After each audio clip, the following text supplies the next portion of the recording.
Hey everybody, welcome back. Joe White from Get Life Coaching, and it's time for another edition of Live Free. Last week we left you off week 2 of our 4-week series of how to transform our relationships. We talked about the 3 levels of love: unconditional, conditional, and self-first. Unconditional being that all your needs are my needs. I go into the relationship to meet your needs. Level 2 is conditional love. That's where we get scorekeeping, transactional. I'll do this if you do that. You don't do this, I won't give you that. Then level 3 is self-first, where we just shut down and I take care of me and you take care of you.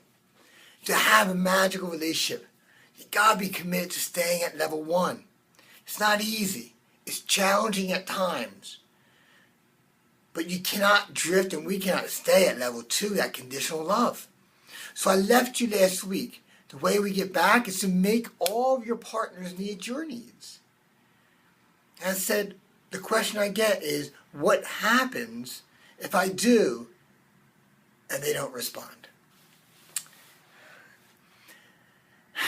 There's no easy answer here. Love is always a choice. See, the key to bring the relationship back is that 1 or 2 people must change what they do. See, we love in 2 worlds. Provisional, I provide you love, or protection. And protection has 2 legs. Number 1 is punishment. I'm hurting, I'm going to show you how much by hurting you. Or it's withdrawing. I'm going to withdraw from the relationship in a way to distance myself from the pain. When 2 people are in protection mode, when 2 people are offering cries for help, someone has to change. And in a perfect world, it's you and your partner. But whether you are, were, was, know someone, very often we have a partner entrenched much deeper. So very often that's where someone will come in and see me. I can't tell you how many times I get a man or woman and they come into me and saying, this was going on and I love my partner, but no matter what I do, and I look them in the eye, I ask them, do you really want this relationship? It's amazing how many times I don't hear the word no. Most of the times, if we truly love someone, it may be covered in pain and hurt and disappointment and frustration, but underneath that is love. And if there is love there, then I tell the individual there's only one thing you must do, or the first thing you must do, and you must love that person unconditionally. But the question, again, loops right back around, what if they don't return that love? And I tell them for a period of time, 90 days to 6 months usually, you have to love that partner and make all their needs your needs. But what happens if they don't love me back? You love them more. But what if I get hurt? Exactly. See, we can't have safe love. Love is not safe. Friendships can be safe. Love is never safe. I remember I said it once to a woman. She goes, no. I get in relationships to feel safe. I said, well, how safe do you feel? She goes, I can't find a relationship that makes me this way. It doesn't last because it's not supposed to. Relationships are designed to open you up, expand you, to make you more and more vulnerable, more and more exposed, and have to trust more. And as you open up, your partner opens up. As they open up, you open up. It is to a deeper level of emotional intimacy that our relationship grows. See, the foundation of our relationship is simple. It's emotional intimacy.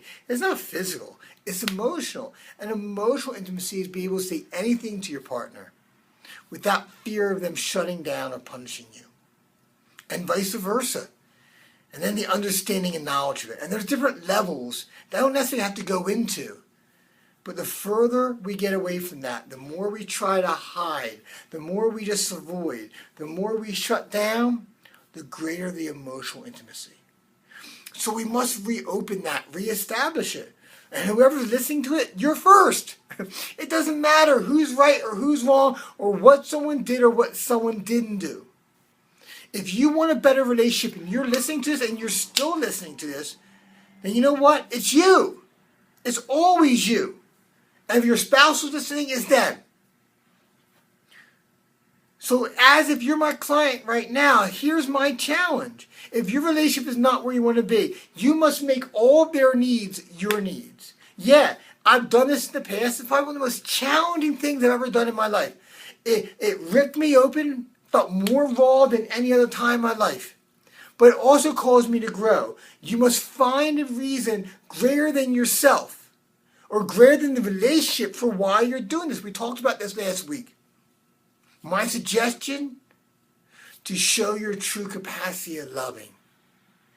The ability to love is amazing. But what we will do for love is amazing. But yet our need not to feel pain, our need to feel comfort, security, certainty, sometimes causes us to shut down.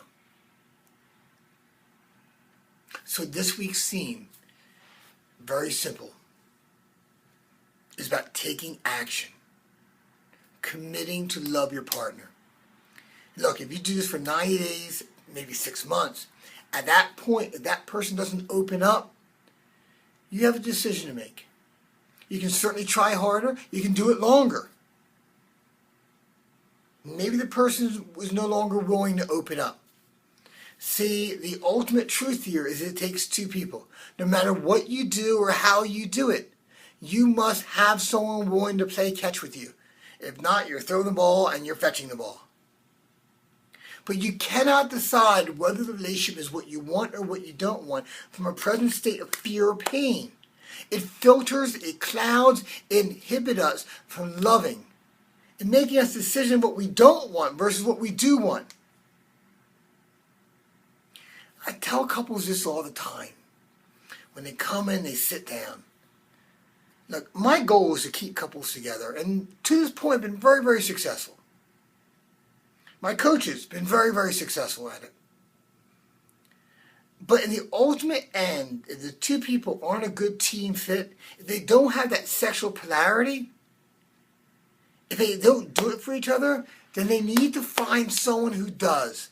Find someone to make you happy. But you can't make that decision in fear. You cannot make the decision behind the veil of protection or the anger of punishment. You'll regret that decision no matter what is the truth about the nature of where the relationship is or isn't. So next week, we're going to introduce you and talk to you about the concept that will pull you back together. The nature of our masculine energy to the feminine energy. The power of polarity. Until next time, this is Joe White, sending you love. Live free, everybody. Bye-bye.